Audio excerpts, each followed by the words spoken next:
তারেক রহমানের আগমনকে ঘিরে এরই মধ্যে রাজধানীতে ভিড় বাড়ছে বিএনপি সহ তাদের বিভিন্ন স্তরের নেতাকর্মীদের। এই মুহূর্তে রয়েছি রাজধানীর যে বিমানবন্দর এলাকা রয়েছে সেই বিমানবন্দর এলাকায়। আপনাদের যদি এই বিমানবন্দরের চিত্রটা একটু দেখাতে চাই, পুরো সড়কে কিন্তু যান চলাচল একেবারেই বন্ধ রয়েছে। পাশাপাশি যদি বলতে চাই আইন শৃঙ্খলা রক্ষাকারী বাহিনীর সদস্য যারা রয়েছে তাদের কিন্তু মোতায়েন করা হয়েছে। আমরা সড়কে কিন্তু বিপুল সংখ্যক পুলিশ, র্যাব, সেনাবাহিনী, বিজিবি সহ কয়েক স্তরের নিরাপত্তা বাহিনীর সদস্য, আইন শৃঙ্খলা রক্ষাকারী বাহিনীর সদস্যদের দিয়ে এই পুরো বিমানবন্দর সড়ক কিন্তু নিরাপত্তা চাদরে ঢেকে রেখেছে। এর আগে যদি জানাতে চাই আপনাদের, ঠিক কুড়িল যে বিশ্ব রোড এলাকা রয়েছে সেই এলাকাতে আমরা দেখেছি মানুষের যে চলাচল সেটি একেবারে নেই বললে চলে। তবে এই সমাবেশে যারা যোগ দিচ্ছেন সেই সকল নেতাকর্মীরা কিন্তু এই বিএনপির যে ৩০০ ফিটে তারেক রহমানের যে আগমনী সংবর্ধনা মঞ্চ বানানো হয়েছে সেই মঞ্চে কিন্তু নেতাকর্মীদের ভিড় বাড়ছে সেই মঞ্চের দিকে যাওয়ার জন্য। আপনাদের এই পুরো সড়কটি চিত্র যদি দেখাতে চাই,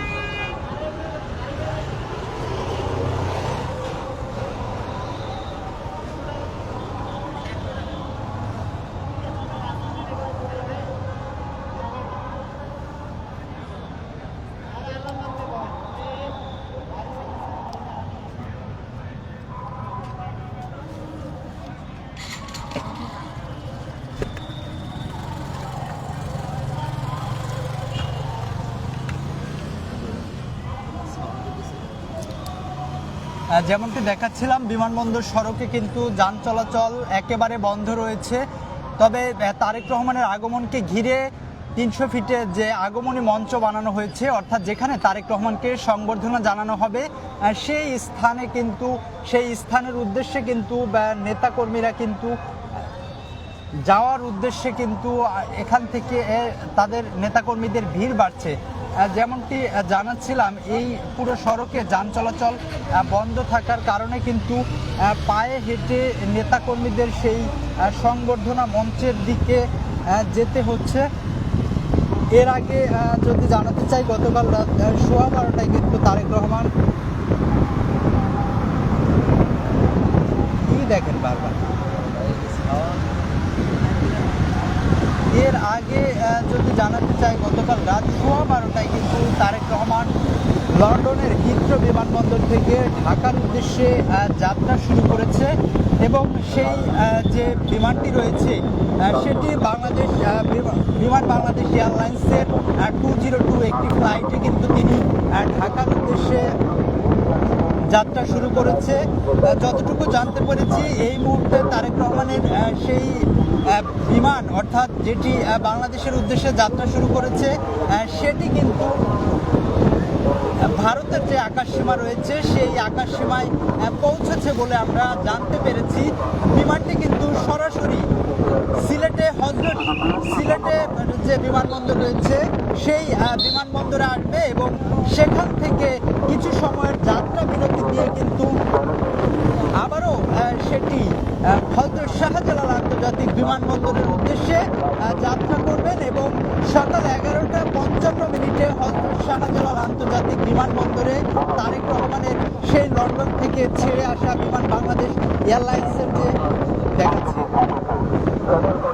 বিমান বাংলাদেশ এয়ারলাইন্সের যে ফ্লাইটটি রয়েছে সেই ফ্লাইটটি কিন্তু হযরত শাহজালাল আন্তর্জাতিক বিমানবন্দরে অবতরণ করবেন। দেখছেন বিপুল সংখ্যক সেনাবাহিনী, পুলিশ এবং র্যাব সদস্য কিন্তু মাঠে মোতায়েন রয়েছে এবং কোনো ধরনের বিশৃঙ্খলা না ঘটে, কোনো ধরনের অপ্রীতিকর ঘটনা না ঘটে সেই দিকটি আসলে সজাগ রেখে আইন শৃঙ্খলা রক্ষাকারী বাহিনীর সদস্য যারা রয়েছে তারা কঠোর নিরাপত্তায় ঢেকে রেখেছে এই পুরো রাজধানী।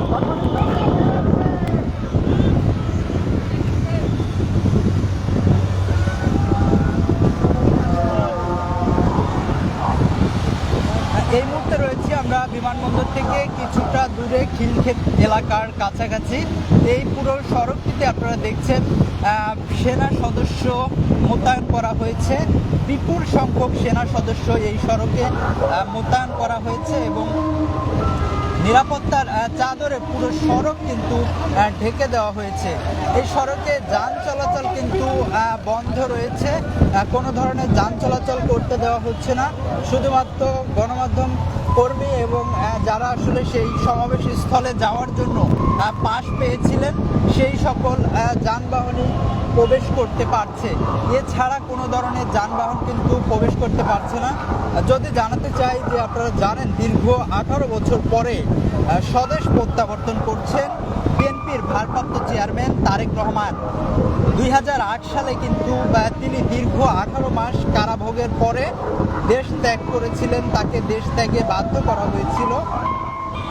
এরপরে এই 18 বছর পরে তিনি দেশের মাটিতে পা রাখছেন। তারেক রহমানের আগমনকে ঘিরে দেশের বিভিন্ন জেলা উপজেলা এবং রাজধানীর বিভিন্ন এলাকা থেকে নেতাকর্মীদের ঢল নামতে শুরু করেছে।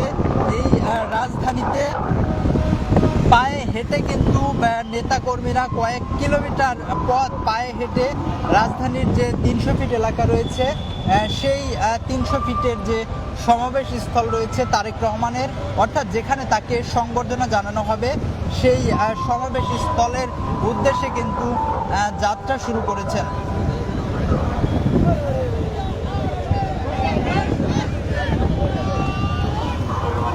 দুপুর 11:55 হযরত শাহজালাল আন্তর্জাতিক বিমানবন্দরে সেই ফ্লাইটটি নামার কথা রয়েছে। এরপরে সেখান থেকে তারেক রহমান সরাসরি 300 ফিটে তার জন্য যে সংবর্ধনা মঞ্চ বানানো হয়েছে সেখানে চলে যাবেন এবং সেখানে স্বল্প সময়ের জন্য তিনি বক্তব্য রাখবেন, অর্থাৎ নেতাকর্মী এবং দেশবাসীর উদ্দেশ্যে। এরপরেই কিন্তু তিনি সেখান থেকে রাজধানীর বসুন্ধরায় যে এভার কেয়ার হাসপাতাল রয়েছে সেই এভার কেয়ার হাসপাতালে যাবেন। তার মা যেহেতু দীর্ঘদিন যাবৎ অসুস্থ অবস্থায় এভার কেয়ার হাসপাতালে ভর্তি রয়েছেন, সেখানেই তিনি ছুটে যাবেন 300 ফিট থেকে এবং মায়ের যে শারীরিক অবস্থা সেটির খোঁজ খবর নিয়ে পরবর্তীতে কিন্তু তিনি গুলশানের 196 নাম্বার যে বাড়িটি তার জন্য প্রস্তুত করা হয়েছে সেই বাড়িতে তিনি গিয়ে উঠবেন এবং সেখানেই কিন্তু তিনি থাকবেন। আগামী 3 দিনের কর্মসূচি হিসেবে যেমনটি জানতে পেরেছি, তারেক রহমানের যে স্বদেশ প্রত্যাবর্তন করার পরেই তিনি কয়েকদিনের কর্মসূচি হাতে নিয়েছে। তার মধ্যেও যদি জানাতে চাই, আগামীকাল 26শে ডিসেম্বর শুক্রবার বাদ জুমা, অর্থাৎ জুমার পরেই তিনি তার যে পিতা রয়েছে শহীদ প্রেসিডেন্ট জিয়াউর রহমানের মাজারে কিন্তু শ্রদ্ধা জানাতে যাবেন এবং সেই কবর জিয়ারত করতে যাবেন এবং সেখান থেকে তিনি 71-এ যারা শহীদ হয়েছিলেন সেই শহীদদের শ্রদ্ধা জানাতে সাভারের জাতীয় স্মৃতিসৌধে যাবেন। সেখান স্মৃতিসৌধ থেকেই তিনি ব্যাক করবেন। এরপরে পরের দিনের আরেকটি কর্মসূচি, তিনি কিন্তু যেহেতু এখনো ভোটার হননি, তিনি নির্বাচন কমিশন অফিসে যাবেন এবং শনিবারেই তার যে ভোটার প্রক্রিয়া সেটি তিনি শেষ করবেন। এছাড়াও রাজধানীর পঙ্গু হাসপাতালে জুলাই গণ অভ্যুত্থানে যারা ভর্তি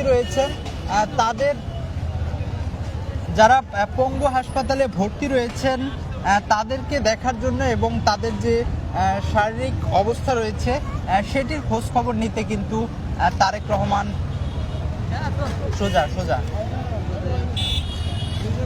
পুলিশটা খুলে দিতে বলেন, সোজা দেখতে যাইতে হবে।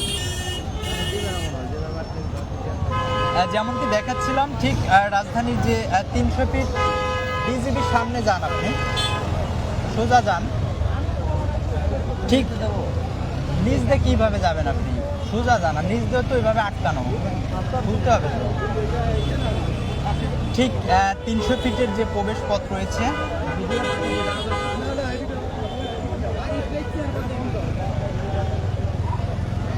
গাড়ি বেচছে এরপর যাইবেন।